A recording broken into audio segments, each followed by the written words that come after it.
Losing a spouse is not just heartbreaking, it's life-changing. It's waking up to silence where there used to be laughter. It's facing decisions you never imagined having to make alone. It's carrying the weight of grief while the world around you keeps moving. In moments like these, it's completely natural to make choices out of pain, loneliness, or pressure from others. But some decisions, if made too soon, can lead to lasting regret emotionally, financially, and physically, making the healing process even harder. That's why this video is here. We're going to walk through 7 things you should say no to after losing a spouse, the kind of decisions that feel right in the moment, but often bring more pain in the long run. These are the moments where slowing down, even briefly, can protect your well-being and your future. If this speaks to your current experience, I invite you to comment the number 0 below just to say, I'm here too. It matters and your story matters. And if you find this helpful, please like the video, subscribe to the channel, and stay connected. Because healing doesn't happen all at once. And you don't have to do it alone. Now let's begin. Number 1, blaming yourself for their passing.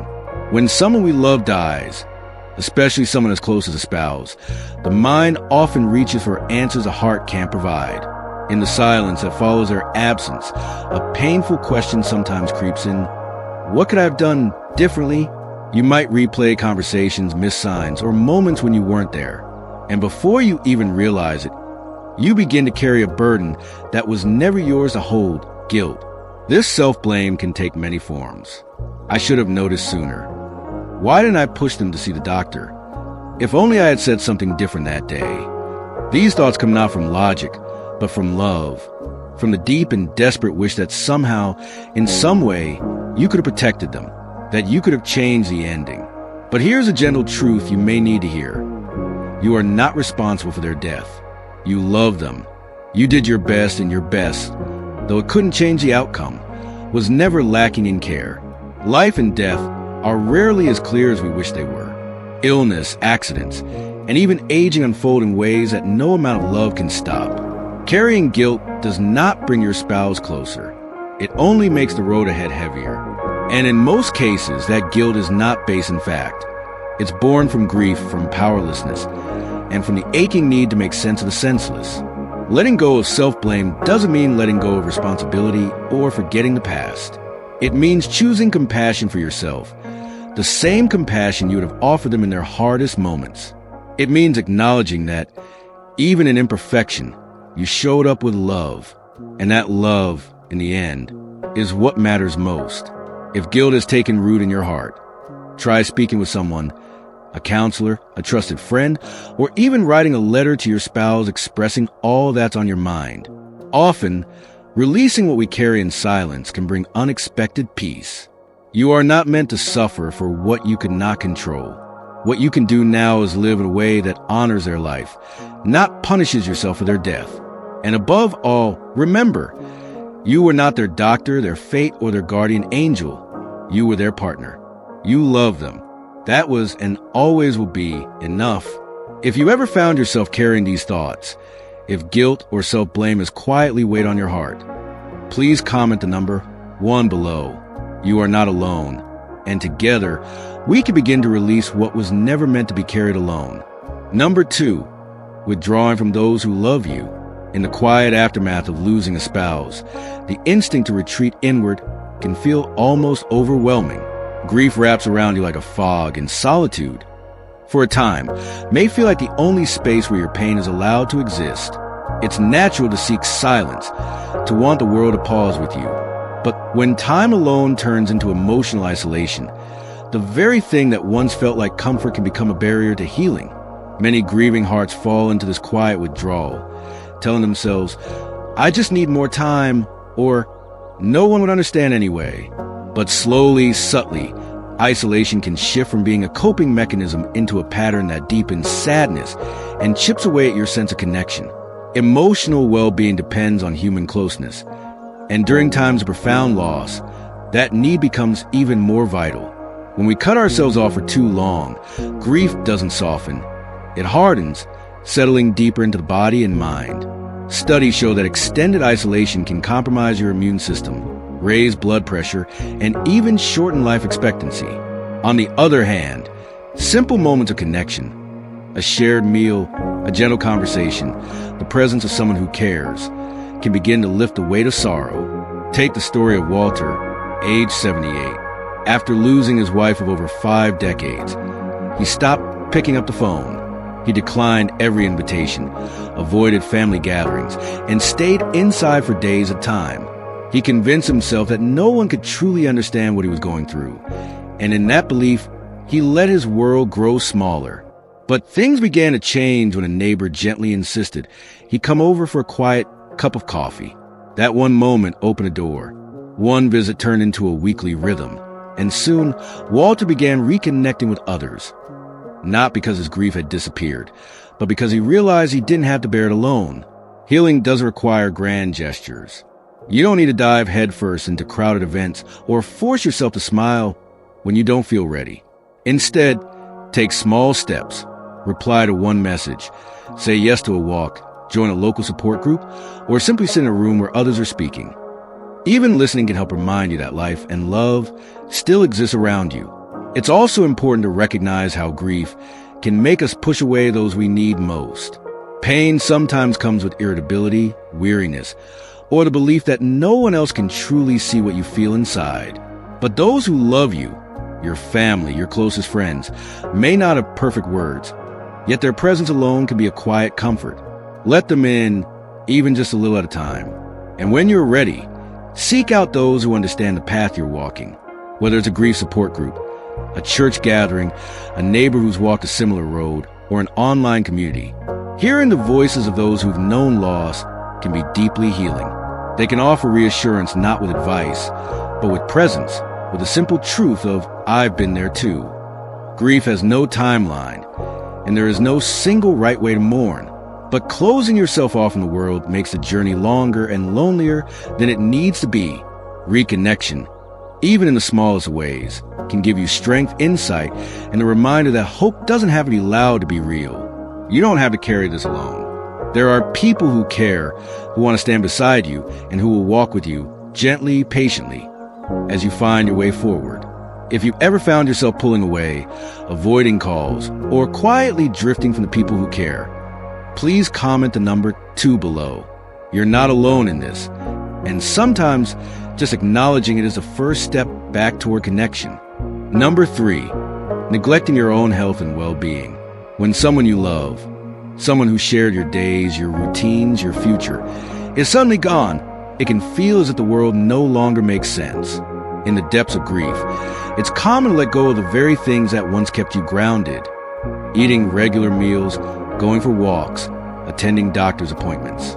Life becomes blurry, and taking care of yourself can feel unimportant, or worse, like a betrayal of your sorrow. Many people find themselves thinking, how can I focus on myself when I've just lost everything? Some even feel guilty for doing something as simple as preparing a proper meal or going to the gym, as though prioritizing their well-being somehow lessens the love they had for their spouse. But here's the truth. Neglecting your health won't bring you closer to the person you've lost. It will only make this already difficult road harder to walk. Grief doesn't just live in the heart. It affects the entire body. Research has shown that losing a spouse increases the risk of heart disease, weakens the immune system, and can even accelerate memory decline. Stress from grief can raise blood pressure, disrupt sleep, and affect appetite. Some people lose a desire to eat, while others seek comfort in food that only leaves them feeling worse over time. The goal is not to feel normal right away. No one expects that. The goal is simply to begin making small, loving choices that support your strength through this storm. Take the example of James, 81. After his wife passed, he stopped cooking entirely. He said he didn't feel hungry, and when he did eat, it was mostly packaged or processed food, just enough to get by. Within months, his energy plummeted, his sleep was broken, and he felt constantly exhausted. His daughter noticed the changes and gently encouraged him to return to simple, nourishing meals, even when he didn't feel like it. As he slowly began to reintroduce fresh food and drink more water, he noticed his body responding. His energy returned, his emotions felt more manageable, and he no longer felt as fragile. Caring for yourself doesn't stop at food. It includes movement, rest, and emotional care. After a loss, Many people stop being active, not out of laziness, but because their partner was the one who encouraged them to go for walks or attend that morning class. Yet physical activity, even something as modest as a daily stroll around the block, can have a powerful impact. It lifts the spirit, reduces stress hormones, and brings a quiet sense of rhythm back into your life. If possible, join a local walking group or gentle exercise class, not just for your body, but for your heart. It's also important not to overlook your medical needs. Many widowed individuals skip regular checkups or delay important treatments because the effort feels overwhelming. But this is exactly when your body needs attention the most. If it's been a while since you've seen your doctor, make that appointment. Staying current with medications, monitoring your health, and managing any chronic conditions will support your ability to cope, not just now, but in the months and years ahead. And don't forget, your mental and emotional health matters just as much. Grief can trigger deep sadness, anxiety, or even a sense of hopelessness, especially when paired with loneliness. If you find yourself overwhelmed, please reach out. Talk to a counselor, join a grief support group, or confide in a trusted friend. Asking for help is not weakness. It's one of the bravest things you can do when the world feels heavy. Your spouse will want you to continue living, not just surviving, but gradually rebuilding a life where you are cared for. Honoring their memory doesn't mean fading away. It means continuing forward, step by step, in a way that keeps their love alive through your strength, your resilience, and your quiet acts of self-kindness. It's okay to mourn. It's okay to feel broken. But in the middle of it all, please remember this. You are still here, and your health, your heart, your life are worth protecting. Number 4, holding on too tightly to everything they left behind. One of the most tender and difficult decisions after losing a spouse is what to do with their belongings. Each object, a coat draped over a chair, a book left on the nightstand, a favorite coffee mug, carries more than just physical presence. It carries memory, meaning, love, and the thought of parting with any of it can feel like saying goodbye all over again. For many grieving hearts, the instinct is to preserve everything exactly as it was. Every shirt hanging untouched in the closet, every drawer unopened, as if freezing time could somehow keep the connection alive. It's a deeply human response, one born from love and longing. But while it's perfectly natural to hold on, clinging to everything indefinitely can sometimes anchor us in grief, making it harder to breathe, harder to begin again. It's important to know you don't have to let go of everything. You're not supposed to. Some items are meant to be kept. Keepsakes that speak to your shared life, your bond, your story. But when an entire home becomes a museum of what once was, it can begin to feel less like a place of comfort and more like a space where healing cannot begin. Take Harold, for example. At 76, after losing his wife for 55 years, he left everything untouched. Her shoes remained by the door. Her clothes hung in place. Her chair sat quietly in the corner, as though she might return any moment. In the early days, this gave him comfort. But as time passed, he began to feel stuck, as if he were trapped in a moment that wouldn't let him move forward. Slowly, gently, he began to let go of certain things. Not all, just enough to create space to breathe. He kept a few treasures close. Her wedding ring, a handwritten note, their favorite photo. And in doing so, he found something unexpected, not loss, but lightness. It wasn't about forgetting. It was about giving grief room to evolve. Letting go is never about erasing the past. It's about giving yourself permission to live in the present. You don't need to rush, and you certainly don't need to follow anyone else's timeline. If someone tells you it's time to move on or clear it all out, remember, the pace of healing belongs to you and you alone. But also be gentle with yourself if you notice that holding on to everything is keeping you in a place of sorrow. Sometimes it's not about getting rid of things, but transforming them. A well-worn shirt can become a memory quilt. A box of letters can become a keepsake album. A favorite cookbook can be passed down. Its pages still holding the love of every shared meal. Through these quiet acts, their presence doesn't disappear. It simply takes on a new form, one that brings warmth rather than weight. In the end, grief is never really about the objects. It's about the love, the moments, the laughter, the life you built together.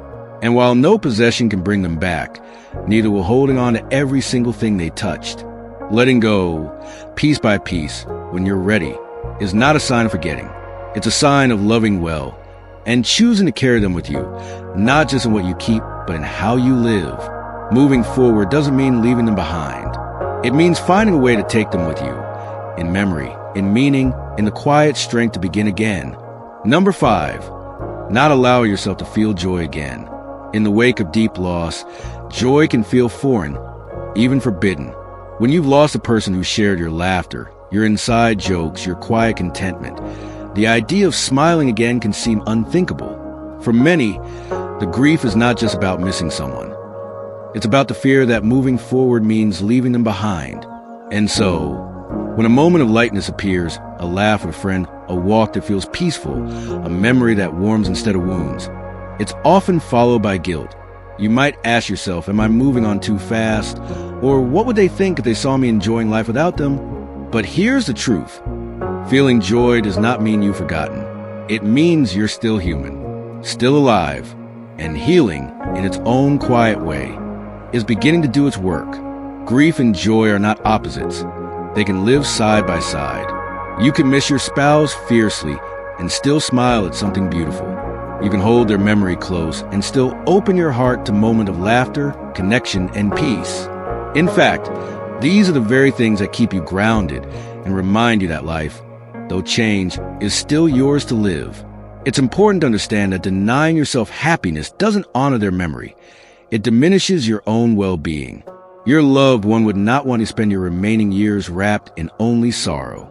They would want you to feel sunlight on your face again, to find meaning in your days, to live in a way that reflects the love you shared, not just the pain of its absence. If joy feels uncomfortable, start small. Let yourself enjoy a favorite meal. Watch a show that makes you smile. Say yes to coffee with a friend. These moments don't erase your grief. They help carry you through it. You're not betraying anyone by choosing to live again. You're simply giving your heart permission to breathe. Grief will still visit. Love will still linger. But so will hope if you let it. In time, you may come to see that your ability to feel joy again is not a sign that you're leaving your spouse behind. It's proof that their love helped build a life strong enough to keep going. Number 6, avoid making major financial decisions too early. In the aftermath of losing a spouse, it's natural to feel overwhelmed, not only by sorrow, but by the sudden weight of practical responsibilities. Bank accounts, insurance paperwork, investments, even the question of whether to keep your home. These decisions can feel urgent. You may believe that acting quickly will bring you a sense of control, a way to steady yourself amid chaos. But grief has a way of clouding clarity, and choices made too soon, however logical they may seem in the moment, often lead to regret. This period of deep emotional transition is not the right time for high-stakes financial changes. Yet many find themselves swept along by pressure, from friends offering advice, from financial advisors pushing for action, or from their own inner voice whispering, "Do something, anything." But the truth is, you don't need to decide everything right now. In fact, the wisest choice you can make is to wait. Consider the story of Margaret, 74. Just weeks after her husband passed, she was told by several people that it was time to downsize. The idea made sense on paper. Lower costs, easier upkeep, a fresh chapter. So, she sold the home she had lived in for 4 decades and moved to a smaller apartment in a different town. But when the fog of grief began to lift, she realized the loss wasn't just her husband. It was also the familiar faces, the memories etched into every corner of her home. What she thought was a solution turned out to be another source of pain. Looking back, she wished she had given herself more time. It's important to understand that financial decisions don't end with real estate. Many widowed individuals, especially seniors, become targets for scams or aggressive sales pitches. Whether it's a too good to be true investment, a pushy salesperson, or even well-meaning loved ones offering advice, the urgency to act can be misleading. If anyone insists you sign something, move money, or invest immediately, take a breath. Step back. The best financial choices are almost never made under pressure. Another common pitfall is giving away money or assets too generously, too soon. When we're grieving, the desire to give to children, grandchildren, charities can feel healing. But giving before you reassess your own long-term needs can leave you exposed later on. What feels kind in the moment might not be sustainable for your future. That's why many experts recommend the 1-year rule. Wait at least 12 months before making any irreversible financial decisions. This gives you space to adjust, to grieve, and most importantly, to think with a clearer mind. If you're unsure, sit down with a trusted financial advisor who has your best interests at heart, not just short-term convenience. Losing a spouse is one of life's most painful journeys. Don't let it be made harder by financial missteps that could have been avoided. Give yourself permission to pause. You don't have to have all the answers today. The most solid, lasting decisions come not from urgency, but from clarity, support, and self-compassion. Number 7, entering a new relationship too soon. The loss of a spouse leaves a silence that echoes through every part of life. The empty seat at the dinner table, the quiet nights, the absence of shared routines that once brought comfort. For many, this aching loneliness becomes one of the most difficult aspects of grief. In that emptiness, the thought of finding companionship again may feel like the only way to ease the pain, to feel whole again, even just a little. There is nothing wrong with wanting connection. We are wired for closeness. But one of the most common and understandable missteps in early grief is rushing into a new relationship before the heart has had a chance to truly heal. The longing for comfort can be so intense that we may mistake emotional relief for readiness. But love, when entered too quickly, can bring not peace, but more confusion, heartache, and regret. Grief has no calendar. Some may need years before even entertaining the idea of dating again. Others may feel drawn to connection sooner. There is no right or wrong. But when pain is still fresh, we are vulnerable to making choices that soothe us temporarily, but may not serve us long term.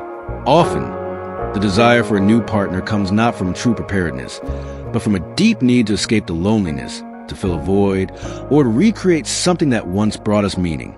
Consider the experience of Barbara, 72. Just months after the death of her husband of nearly 5 decades, she met someone new through a friend.